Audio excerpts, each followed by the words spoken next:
Esto es Hawái, el grupo de islas más aislado de todo el planeta, situado a más de 3.862 kilómetros de la costa de California. Desde el aire parece una isla paradisíaca, pero la historia de sus animales y plantas, desde la llegada del hombre a la isla hace 1.700 años, es muy alarmante. Esto es un vivo ejemplo en miniatura de lo que el hombre le ha hecho al planeta, nuestro hogar. En términos ambientales, el empobrecimiento ha sido terrible. Las islas pequeñas son particularmente vulnerables a los cambios ambientales que a menudo se derivan de la presencia del hombre. Hasta hace poco, Hawái poseía más especies de plantas y animales que cualquier otro grupo de islas en la Tierra. Hermoso, pero las apariencias engañan. Hoy en día, la riqueza biológica de estas laderas, bosques y tierras bajas, alguna vez habitados por especies únicas, ha sido despojada de sus riquezas biológicas.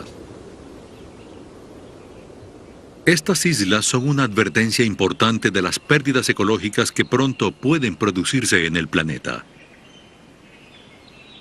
Cientos de especies animales y vegetales han desaparecido desde que el hombre llegó a Hawái.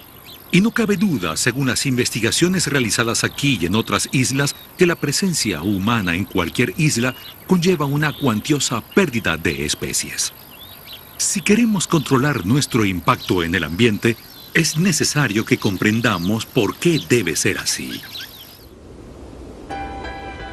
En el mundo entero, desde los trópicos hasta los casquetes polares, vive una extraordinaria variedad de especies.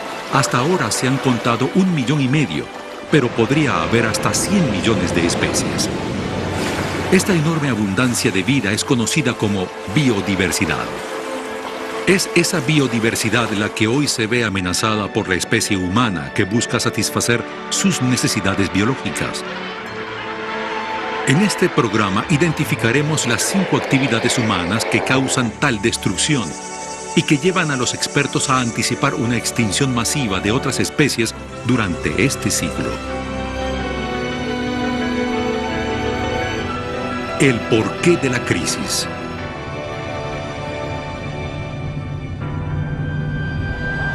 En primer lugar, debemos tener una idea de la magnitud que debe alcanzar ese cambio ambiental para que se produzca una gran extinción mundial. Retrocedamos entonces 65 millones de años en la historia hasta el momento de la última gran ola de extinciones que redujo a los dinosaurios a fósiles para nuestro estudio y exhibición. Muchos científicos creen que esto se produjo, en gran parte, debido a las secuelas ambientales causadas por la colisión entre la Tierra y un meteorito de 16 kilómetros de ancho que viajaba a casi 40.200 kilómetros por hora. Esto equivale a una detonación simultánea multiplicada por 10.000 de todo el arsenal mundial de cabezas nucleares. Fragmentos de roca a elevadísimas temperaturas hicieron arder la mitad de la vegetación mundial y densas nubes de polvo impidieron el paso de los rayos solares durante meses y meses, lo que provocó una caída vertiginosa de la temperatura en lo que antes había sido un mundo tropical. La lluvia era ácida y tóxica. El resultado final fue la extinción de más del 50% de todas las especies del planeta. Hay un lugar en Arizona donde un meteoro dejó su huella, pero este es diminuto en comparación con el que se cree causó la desaparición de los dinosaurios. En escala global es un mero agujerito, pero ante nuestros ojos es enormemente impresionante.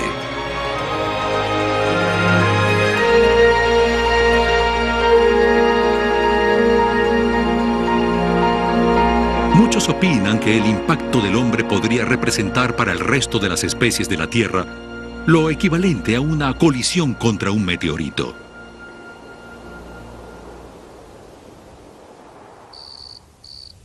Puede parecer absurdo comparar el impacto que ha tenido el hombre sobre la biodiversidad con la catástrofe mundial causada por el impacto de un meteorito.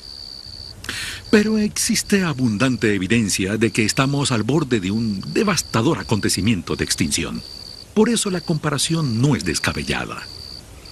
Y si queremos ver lo que la humanidad le ha hecho al ambiente, un buen lugar para comenzar Es África, cuna de la humanidad misma.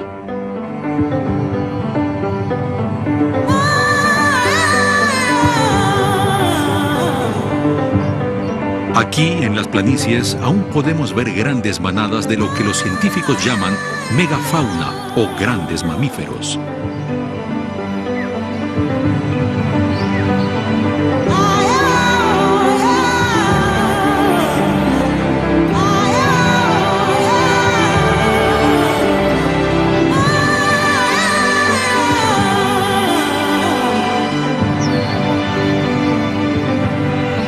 ¿Por qué hay que venir a África para ver estas manadas de grandes mamíferos? La respuesta es obvia.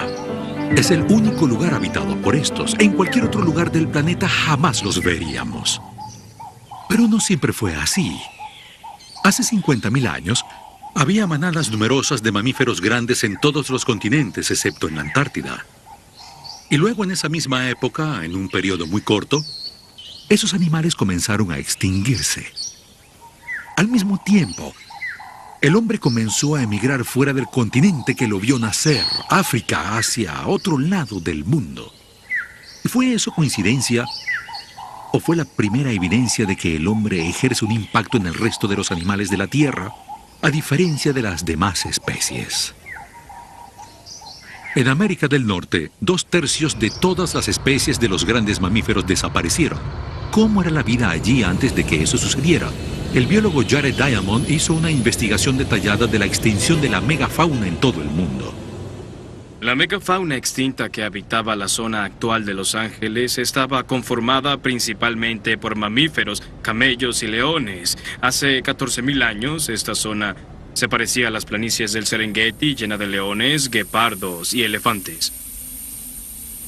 ¿Acaso la cacería de aquel hombre ancestral influyó en la desaparición de los grandes mamíferos? La única correlación que existe es que la extinción de la megafauna se produjo en las zonas que fueron habitadas por el hombre, como Australia hace 40.000 años, América hace 13.000 y Nueva Zelanda hace 1.000. Creo que esto basta para condenar al hombre. Aún quedan unas pocas especies de mamíferos grandes en América del Norte, como estos bisontes muy bien protegidos en las planicies de Dakota del Sur. Estos animales son enormes y potencialmente muy peligrosos, por eso tengo que permanecer en el auto si quiero acercarme tanto como ahora. Sin embargo, estos bisontes son pequeños en comparación con los animales que alguna vez poblaron estas tierras. Por ejemplo, el mamut, el enorme elefante africano, los tigres dientes de sable, un perezoso gigante de 3 toneladas y un castor del tamaño de un oso.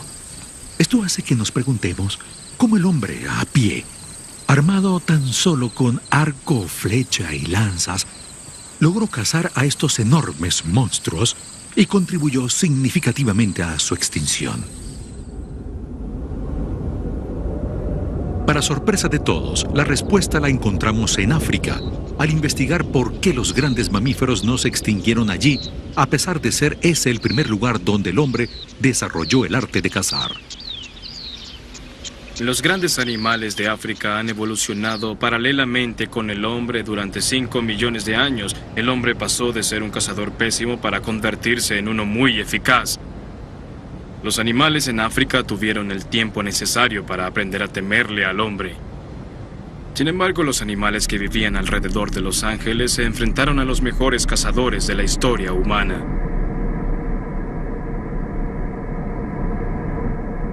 Ninguno de esos grandes mamíferos fuera de África había visto al hombre y no notaron que era un depredador. Posiblemente, en vez de actuar ferozmente, estos animales eran mansos y por ende presas fáciles para el hombre. Pero eso no es todo. El hombre es lo que los biólogos llaman un depredador cambiante. John Loden es un experto en el estudio de la población animal. Un depredador cambiante es aquel que cuenta con una gran variedad de opciones alimenticias y puede atacar una amplia variedad de animales. Es decir, que si una de las presas disminuye, el hombre puede atacar a otro tipo de presa. Por lo tanto, el hombre es capaz de pasar de una variedad de manjares a otra más accesible en el momento. Para entender el efecto negativo que un depredador cambiante puede tener sobre otras especies, veamos una historia moderna bastante sorprendente que incluye a otro depredador cambiante de Europa. Huevos en tierra firme porque no había amenaza ninguna. Pero el puercoespín alteró todo eso. Por su condición de depredador cambiante siempre está buscando un nuevo tipo de alimento y esta vez cambió de babosas y gusanos a huevos de correlimos. Este cambio tuvo un impacto negativo en la reproducción de los correlimos, pero desgraciadamente la historia no termina aquí. Durante la marea baja, la isla South Uist está conectada con otras islas a través de caminos de arena y el puercoespín puede caminar de una isla a otra y devorar a su paso los huevos de aves. Algunas islas que no están conectadas naturalmente por puentes de arena han sido unidas por carreteras, así que el puercoespín ya no tiene ni que esperar por la marea baja. Pero los humanos no son depredadores cambiantes comunes. La pérdida de la megafauna es solo una muestra de que podemos cazar más rápido de lo que nuestras presas se reproducen. El consumo y la producción excesivos de plantas y animales es la primera de las 5 maneras como afectamos a la biodiversidad de la Tierra. A medida que el hombre crece, este desarrolla tecnologías más eficientes para mejorar su habilidad de cría y cultivo. Los árboles ilustran esta tendencia claramente. Si los cortamos más rápido de lo que crecen, entonces la reducción o desaparición del bosque será inevitable. El proceso natural de regeneración no será suficiente para preservarlos. Esta tala extrema afectará inevitablemente a todas las otras especies que interactúan con los árboles o dependen de ellos. Hoy en día, en todo el mundo, los árboles están siendo talados 10 veces más rápido de lo que son reemplazados por nuevos árboles. El mar también está siendo demasiado explotado. 70% de los principales peces están siendo consumidos por encima de su tasa de reproducción. Estadísticas recientes señalan que cada año, más de la mitad de todas las plantas del mundo y un gran porcentaje de animales son consumidos por una sola especie, la nuestra. La segunda manera en la que las actividades humanas están alterando la diversidad biológica también comenzó con la migración del ser humano. Este es el daño que se produce cuando se introducen animales y plantas en un lugar al que no pertenecen. Australia es famosa por la cantidad de especies extranjeras que han sido introducidas a sus tierras, a menudo para el perjuicio de sus propias especies. Un ejemplo desgarrador es el conejo europeo.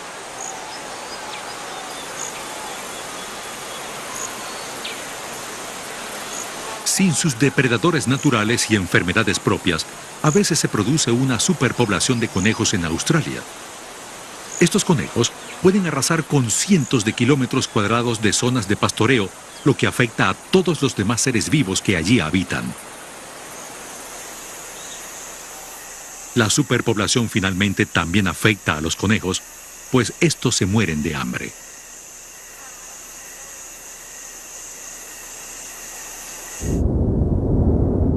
Sin embargo, las especies extranjeras que causan el mayor daño ecológico son las que viven en pequeñas islas oceánicas como Hawái.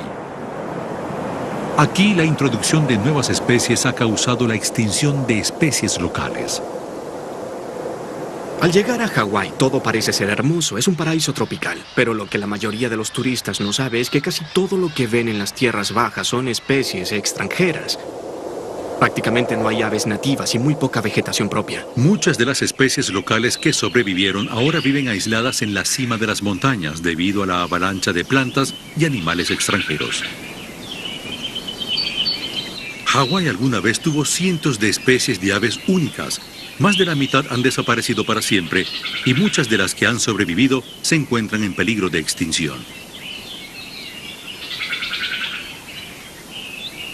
Pero los caracoles son el mejor ejemplo hawaiano de que la introducción de especies ajenas puede devastar la fauna local. Hace millones de años, un pequeño número de especies de caracoles llegó a la isla a través de la vegetación flotante. A partir de allí evolucionaron más de 1000 especies únicas de Hawái. Hoy en día, solo una reducida cantidad de estos sobrevive. Algunos, que producían estas coloridas conchas, son tan escasos que su población total no llega a los 10 especímenes. Estas enormes colecciones de caracoles hawaianos son el producto de la tendencia coleccionista de finales del siglo XIX. Hay muchos que jamás volveremos a ver. Están extintos. Algunos quizás desaparecieron por la intensa recolección de la que fueron víctimas y otros, sin duda, porque su población se redujo descontroladamente. Pero la razón final que acabó con muchos de los caracoles hawaianos fue la introducción desmesurada de especies extranjeras. La rata fue solo una de las más nefastas llegadas, ya que a su paso devoraba grandes poblaciones de caracoles de tierra y perjudicaba tremendamente a aquellos que vivían en grandes cantidades en los árboles. Las cosas empeoraron con la introducción del cerdo y la cabra, que destruyeron las plantas en las que vivían los caracoles y por ende causaron su extinción. Pero esto no es todo. Caracoles extranjeros fueron introducidos en la isla. Estos son los caracoles gigantes de África Occidental que fueron introducidos en Hawái hace un siglo porque algunos los consideraban un exquisito manjar. Desgraciadamente, caracoles grandes como estos tienen un gran apetito y antes de lo pensado estaban acabando con los jardines. El hombre entonces, para controlar su población, introdujo el caracol carnívoro, incluyendo esta especie propia de Florida. Desgraciadamente, nadie investigó si los caracoles carnívoros preferirían al caracol gigante africano o a los pequeños caracoles hawaianos. Los caracoles carnívoros escogieron a los caracoles hawaianos y así se desató otra serie de extinción en Hawái. Los caracoles carnívoros se deslizan por las ramas buscando las huellas que dejan las especies endémicas. Las siguen y luego las devoran.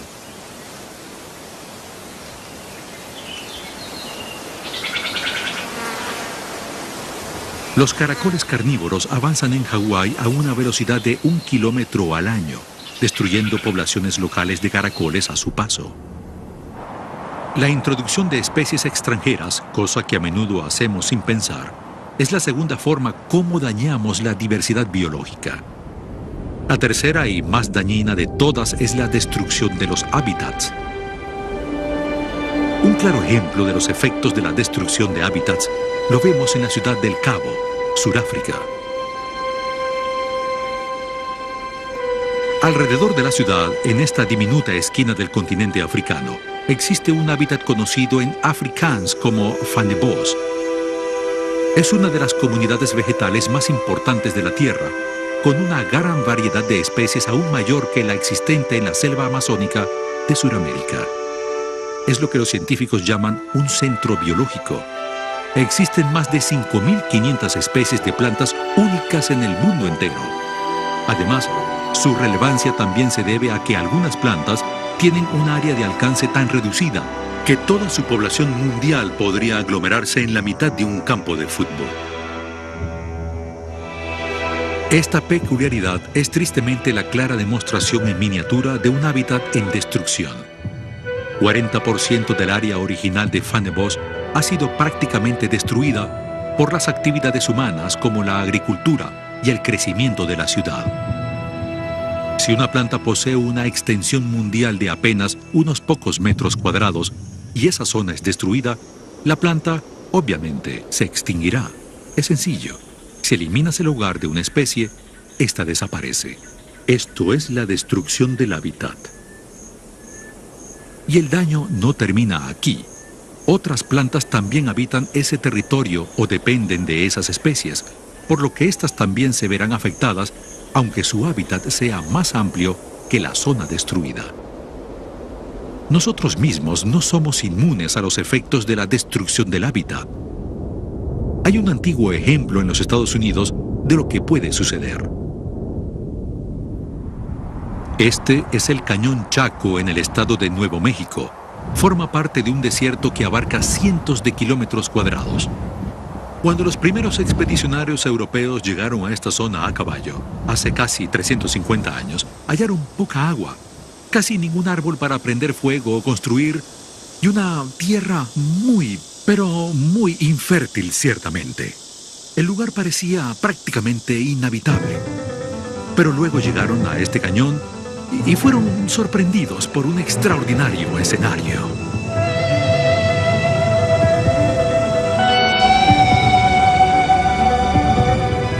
Esto es el asentamiento de Pueblo Bonito, solo una de las varias construcciones de este desierto. Fueron levantadas hace más de 1000 años por los indios Anasazi y fueron abandonadas 300 años después. Desde que fueron descubiertas nos hemos hecho las mismas preguntas. ¿Por qué construyeron los Anasazi sus ciudades en un desierto? ¿Y por qué esta civilización fue abandonada 300 años más tarde? Conocemos las respuestas, pero no dejan de sorprendernos, porque son tan importantes para nuestra civilización como lo fueron para los Anasazi hace miles de años. Pueblo Bonito era una construcción de 5 pisos, el edificio más alto de América del Norte hasta la llegada de los rascacielos de acero a finales del siglo XIX. Se utilizaron cerca de 215,000 vigas de madera en las construcciones que alguna vez existieron en el cañón. No solo nos intriga por qué los Anasazi vivieron aquí, sino cómo. ¿Dónde encontraron los árboles necesarios para la construcción y la leña para el fuego? Hay indicios de la existencia de plantaciones y sistemas de regadío, pero el nivel freático está debajo de la superficie y los Anasazi no tenían bombas para extraerla. Fue necesario realizar un arduo trabajo de investigación para descifrar el misterio del Cañón Chaco, e inesperadamente la clave de todo nos la dio un roedor de las montañas rocosas llamado rata maderera.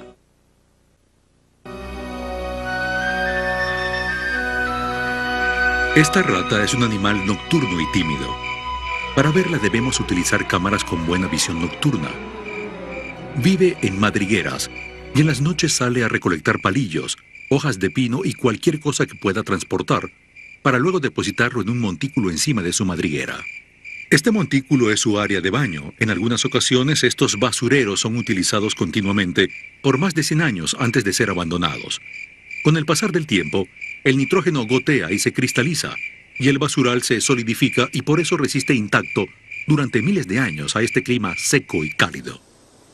Los basurales fósiles son como máquinas del tiempo. Son un registro natural y acertado de la vida vegetal que existía en la época de su elaboración.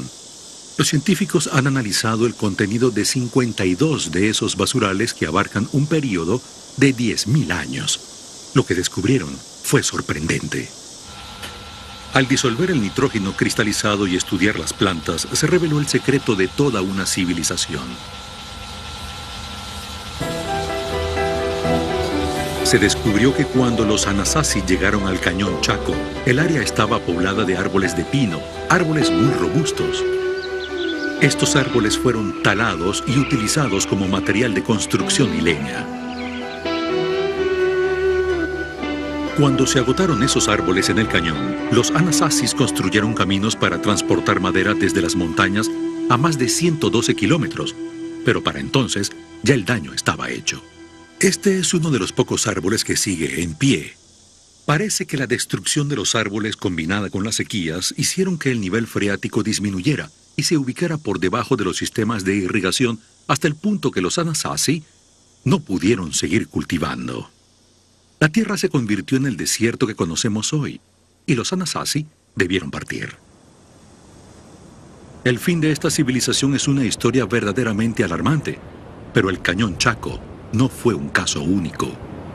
Hay muchos ejemplos.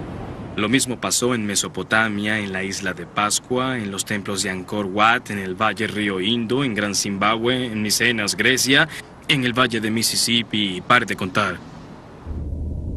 La destrucción del hábitat es la actividad humana más perjudicial para la biodiversidad alrededor del mundo. A medida que nuestra población crezca y poblemos más y más áreas del planeta con nuestras construcciones y cosechas, inevitablemente destruiremos más hábitats naturales.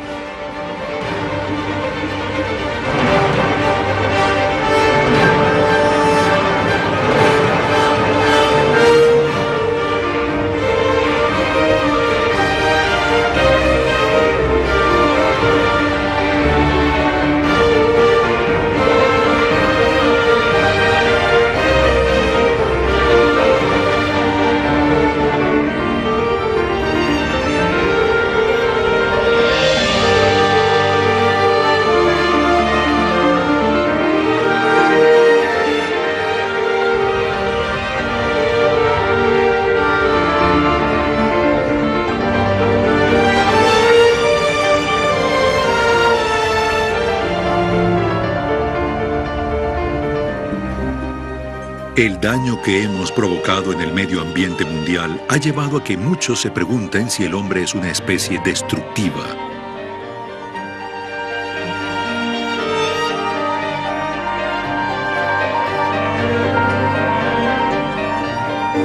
Edward Wilson es un biólogo que ha realizado un estudio sobre el efecto del comportamiento humano sobre el resto de los seres vivos. Me parece injusto catalogar a la especie humana como maligna, aunque en la actualidad sí estamos destruyendo el medio ambiente de forma muy eficiente.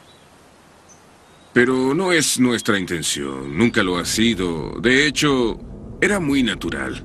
Era necesario para la supervivencia del hombre ancestral atacar con todas las fuerzas a lo salvaje para poder conquistarlo, dominarlo y utilizarlo.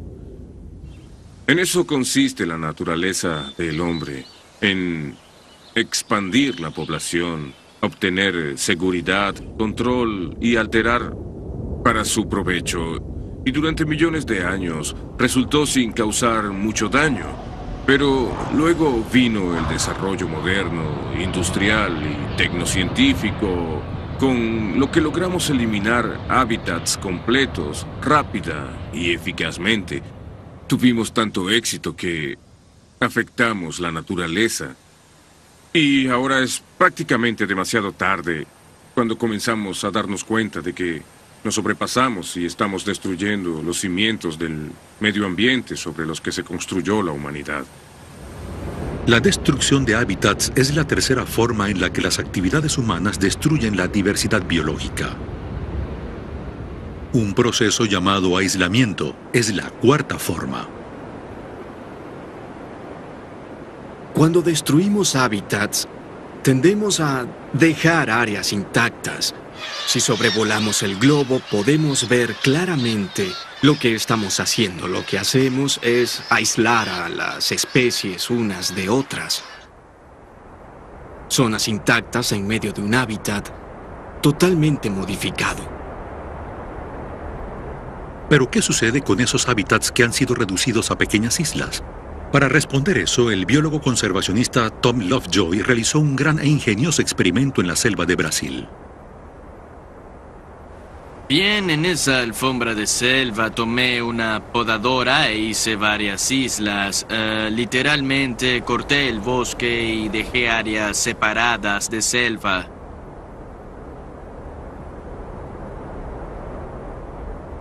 Aunque las áreas que han sido cortadas ya comienzan a reproducirse, solo se encuentran unas pocas especies debilitadas.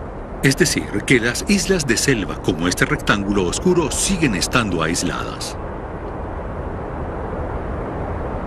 Se descubrió que estos islotes de selva cambiaron desde el centro hacia los extremos, y si se observa con cuidado, cerca de los límites de esas islas es donde desaparecen más especies. Estas continúan desvaneciéndose incluso hasta después de 20 años, bien sea por las condiciones alteradas o porque las islas no eran lo suficientemente grandes para sustentar sus poblaciones. Los resultados eran generalmente los mismos, bien sea en un islote experimental o en un área de la selva dividida por una carretera. Un claro ejemplo de los efectos del aislamiento es el de las aves que persiguen a las hormigas guerreras en búsqueda de alimento. Se han realizado estudios para descubrir si esos cucos hormigueros vuelan de un tramo de selva al otro. Estas aves dependen de las hormigas guerreras para su alimentación, pues estas últimas vagan por el suelo de la selva en búsqueda de insectos.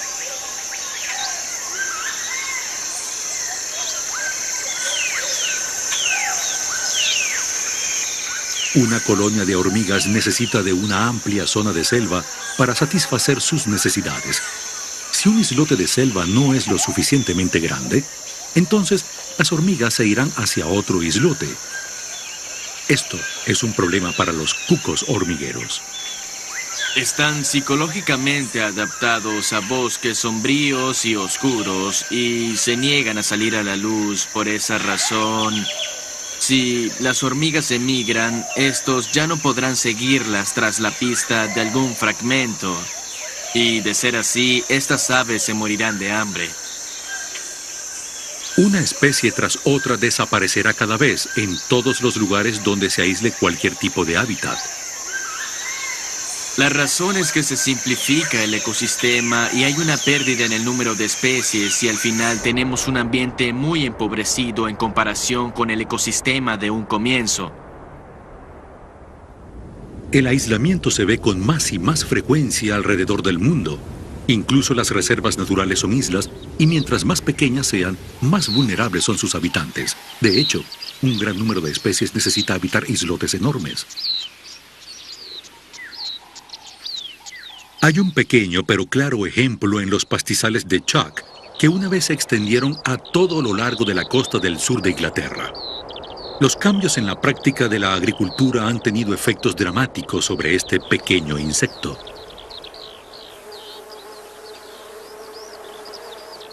Como muchos animales y plantas, la zona que habita la mariposa saltadora de motas plateadas es muy particular. En Inglaterra solo puede sobrevivir en áreas donde el césped esté bien pastado, como aquí, en Box Hill, en Surrey.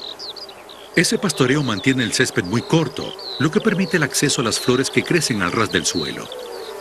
Pero lo más importante para la mariposa es que también se forman áreas de tierra donde no hay ni pasto ni flores.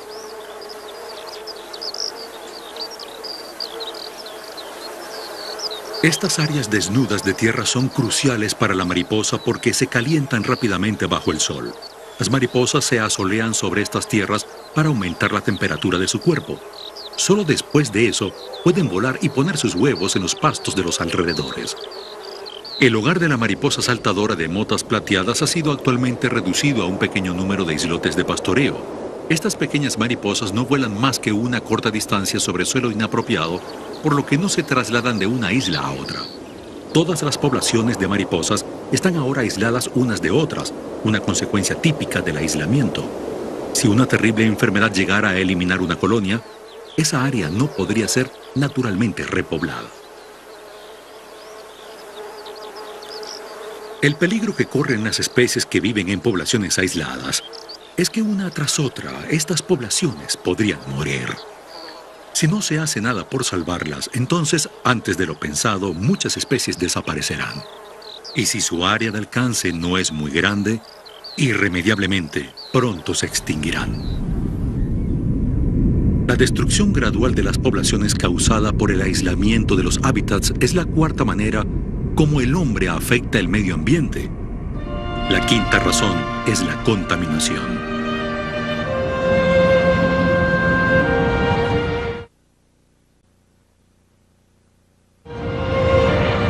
Existe contaminación en muchas partes del mundo. Los daños que ésta puede producir en el hábitat son enormes, pero a menudo es solo un problema local.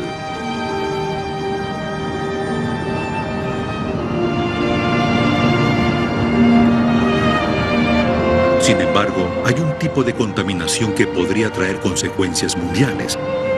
Se trata del calentamiento global consecuencia de las actividades humanas que liberan dióxido de carbono hacia la atmósfera.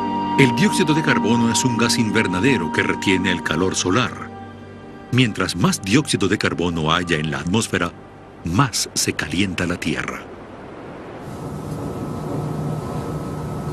Stephen Schneider es un científico que ha estudiado tanto los cambios climáticos como sus efectos en el mundo natural.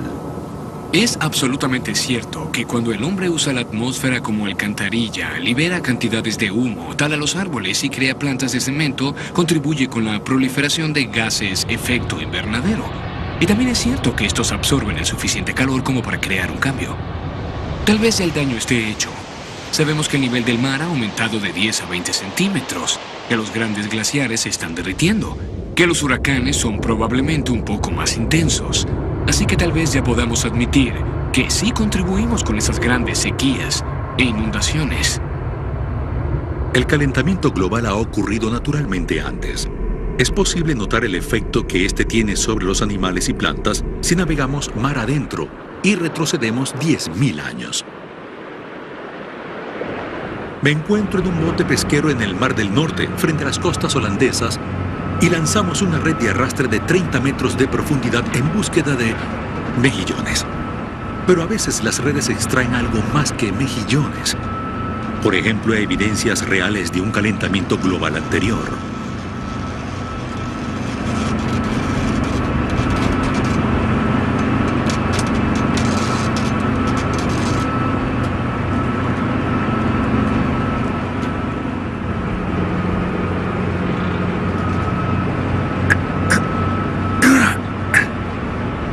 Estrella de mar, navaja, estrella de mar.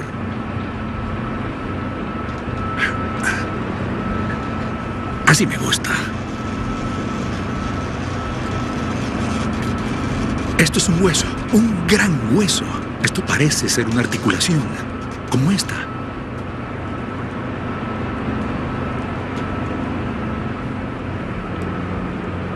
Esto parece un diente. Es el diente de un pequeño caballo. Pero esto no es nada comparado con lo que hemos encontrado aquí. Vean esto. Todo ha sido extraído de este mar. Un colmillo de mamut. Y esto es la articulación del hombro. Así. Y también perteneció a un mamut. Y esto tal vez sea lo más convincente. Nadie duda que sea bastante extraño. Es un diente de mamut. Estas son sus raíces. Este es el enorme cuerpo del diente que iba incrustado en la mandíbula. Y esta es la superficie de la mordedura.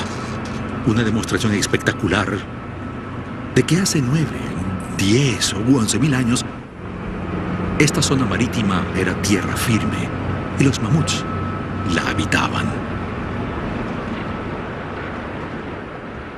El calentamiento global provocó un gran aumento del nivel del mar que inundó muchas tierras bajas y cambió el carácter de muchas áreas al alterar los patrones climáticos. Encontrar los huesos de un enorme animal de tierra como un mamut bajo el mar evidencia que el calentamiento global puede provocar cambios importantes en la distribución de animales y plantas.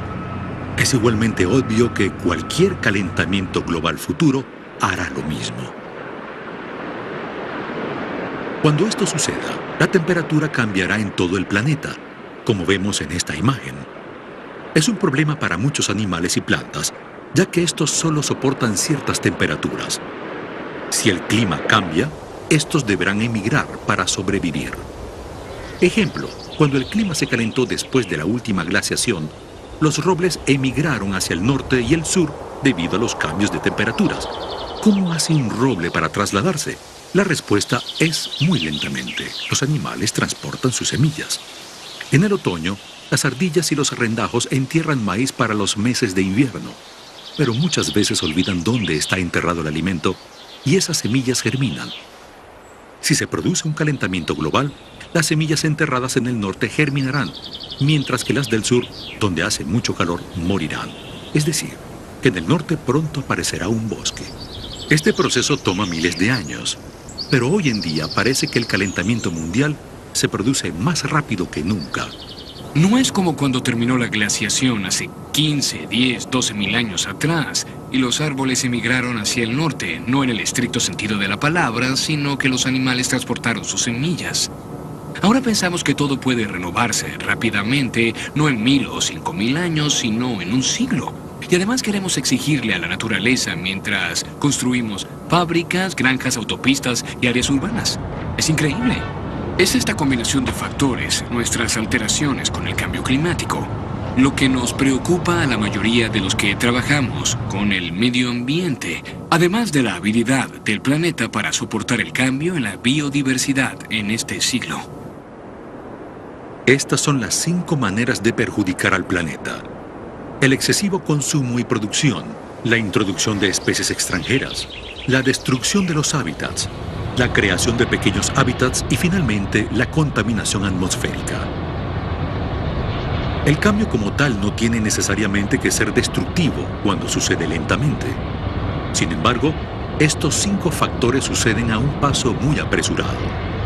Parece que las razones detrás de la pérdida de las especies hoy en día hacen que el cambio sea único entre las grandes olas de extinción que han sucedido hasta ahora. El científico Sir Robert May es una importante autoridad en lo que a crisis biológica se refiere. Los dinosaurios probablemente desaparecieron por causa del impacto de un meteorito, es decir, un impacto externo. Lo que vemos actualmente es único en la historia de la naturaleza. Una sola especie, nosotros, agotamos indiscriminadamente, por ejemplo, de 1/4 a la mitad del material vegetal de la Tierra en un solo año. Y nuestras actividades están creando las condiciones que podrían causar una nueva ola de extinción, una ola de la que somos responsables. Me refiero a que es el mejor y el peor de los momentos. Nunca ha habido una época más emocionante en el mundo porque empezamos a leer el auténtico libro de la vida. Y tenemos 2 opciones. Una, el potencial para usar nuestro entendimiento y ser buenos administradores y cuidadores de este mundo maravilloso que hemos heredado, o por el contrario podemos producir más basura para nuestra comodidad. No creo que vaya a haber una catástrofe ambiental terrible o un Armagedón. El mundo no se detendrá mañana. La verdad es que el mundo se convertirá progresivamente en un lugar menos hermoso e interesante. Si te gustan las ratas, gatos y los pinzones y no te molesta verlos donde quiera que vayas, entonces la pobreza biótica depende de ti. Pero si tú y tus descendientes quieren vivir en un planeta interesante en el que haya riqueza biológica, variedad de especies y ambientes naturales llenos de sorpresas y estética, entonces la conservación de las especies depende de ti. Creo que si educamos a la gente, la hacemos entender y creamos conciencia, podremos lograr que todos cambien de actitud y hagan cosas increíbles por el medio ambiente.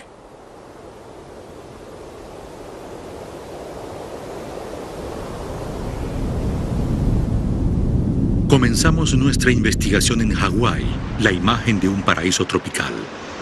La vulnerabilidad de sus animales y plantas tiene que ver con el hecho que evolucionan aisladamente, pero su destino debe ser una advertencia para nosotros. Ahora comprendemos cuáles son las actividades humanas más dañinas para la diversidad de animales y plantas de este planeta. Ese conocimiento será crucial si queremos lograr el reto del próximo siglo, como proporcionar un buen nivel de vida a la población creciente de humanos, sin provocar un total empobrecimiento del planeta.